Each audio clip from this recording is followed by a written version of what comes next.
The remains of several unfortunate souls haunt the room. These bones seem more recent than the ancient catacomb bones that Alexander has seen so far. Perhaps they were victims of the Minotaur, or perhaps they died while wandering lost in the maze. 3 of the skeletons are completely intact.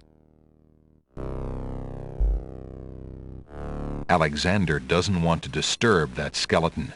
He seems to have all his bones intact, and it'd be a shame to break up the set. Alexander picks up the skull.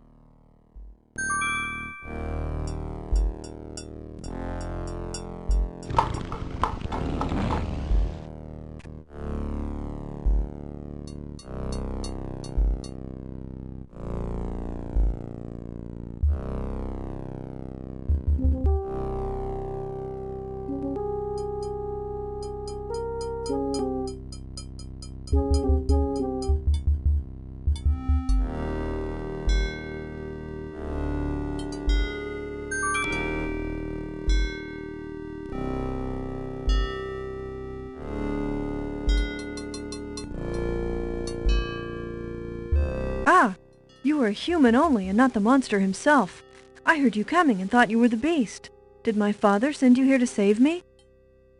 Why, yes, he did, but how did you... Hush, there is no time. I think I have discovered the Minotaur's secret exit from the catacombs. Follow me and we'll both be saved.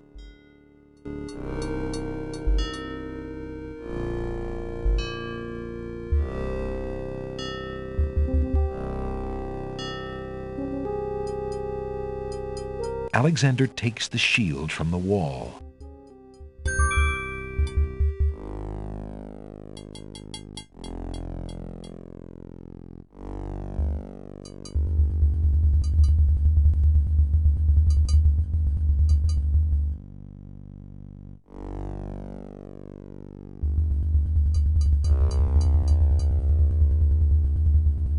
Niches in the wall form stone burial beds.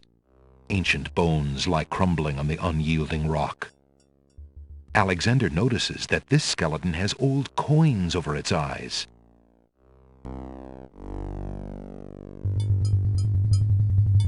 Alexander finds 2 coins on the skeleton's eyes. He takes the old coins.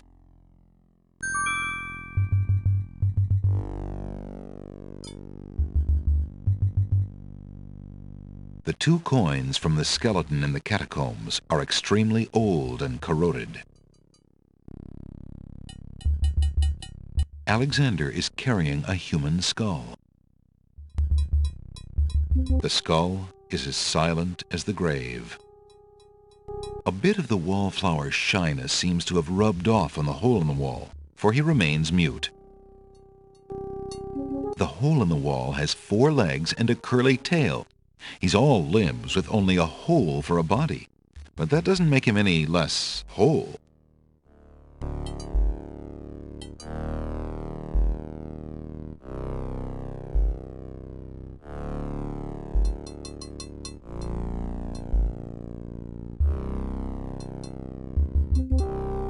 It's a trap. The doors have sealed Alexander inside. And the gears are working furiously to lower the ceiling. Their great cogs interlock perfectly.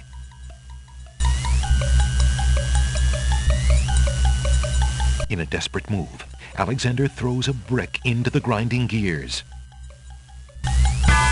The brick is caught between 2 cogs. The gears shriek and shudder. The mechanism grinds to a halt. The ceiling is stuck. The trap is sprung.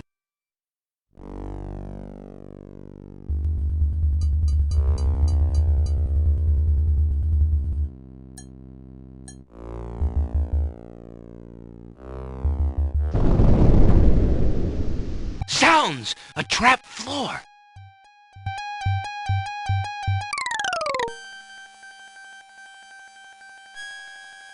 Alexander seems to have fallen to a lower level of the catacombs. Wherever he is, the place sure is dark. Alexander can't even see his hand in front of his face.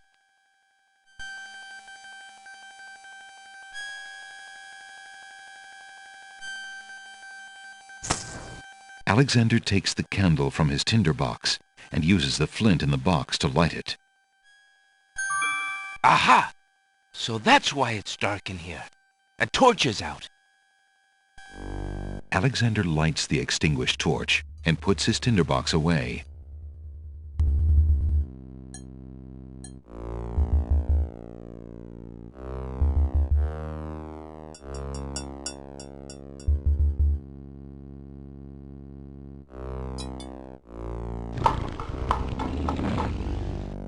Alexander hears a low growling, so faint as to seem born of his fired imagination rather than of any living creature.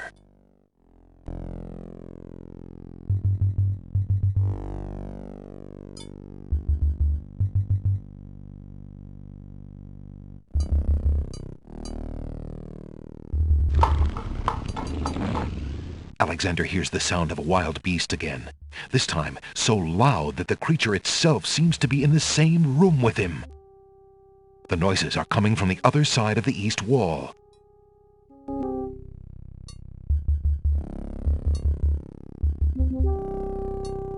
Alexander puts the hole in the wall on the east wall.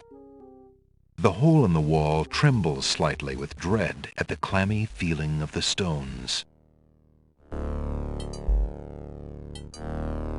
Alexander peers through the hole in the wall and sees just another room in the catacombs.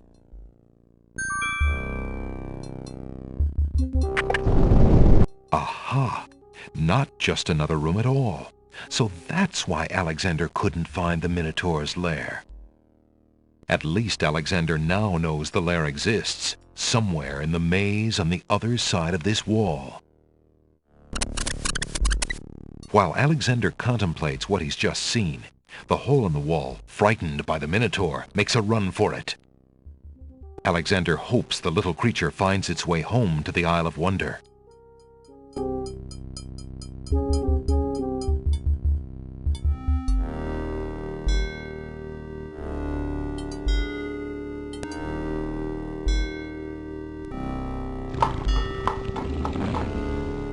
Somewhere, far off into the catacombs, the sounds of hooves faintly echo.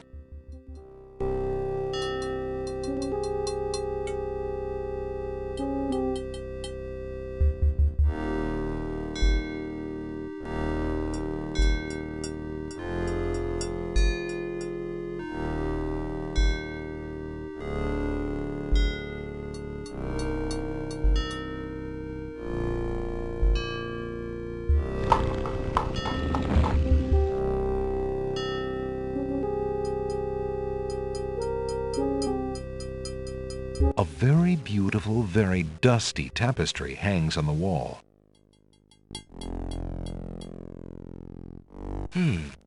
This tapestry looks familiar. Now let's see. I don't feel anything. Aha! A hidden latch. Alexander triggers the little latch. A secret door rolls open.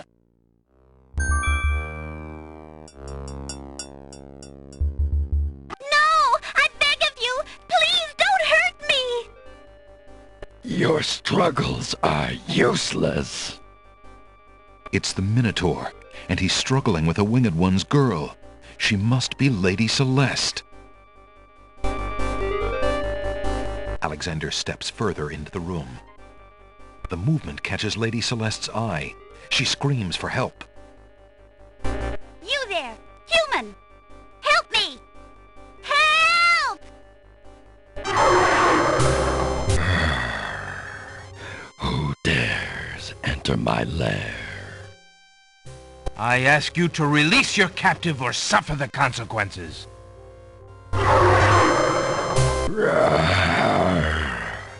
Never. You die, human. As the Minotaur advances in attack, Alexander slowly backs away. Until he can back away no more. Now where to, little man.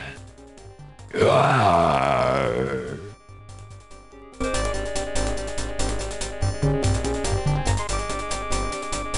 Alexander, his back inches from the fiery pit, tempts the Minotaur with the Red Queen's scarf. Look here, you bully! Nice, bright red. Red. Now you die!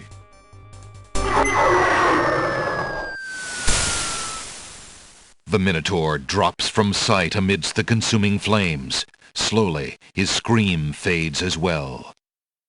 Have you been harmed, Lady Celeste? Are you all right? No, I am not all right. I assume you do not intend to leave me tied up on this vile monstrosity. Of course not. Sorry. Let's see. If you'll give me a moment, I'll have these untied in no time. I can't wait that long. Look, I wear a small dagger just inside my belt. It should be enough to cut the rope. Oh, all right. I've got it, Lady Celeste. Here we go.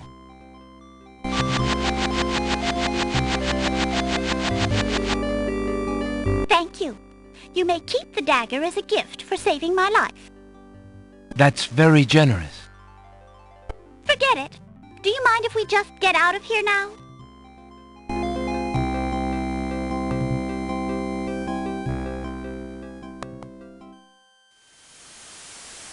The Winged One's guards, bored with the pointless waiting, are startled by the sound of rock moving against rock.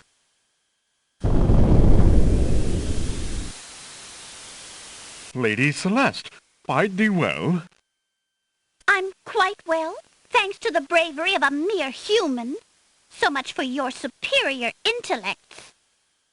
Yes, milady. Now bring him along. I'm going home.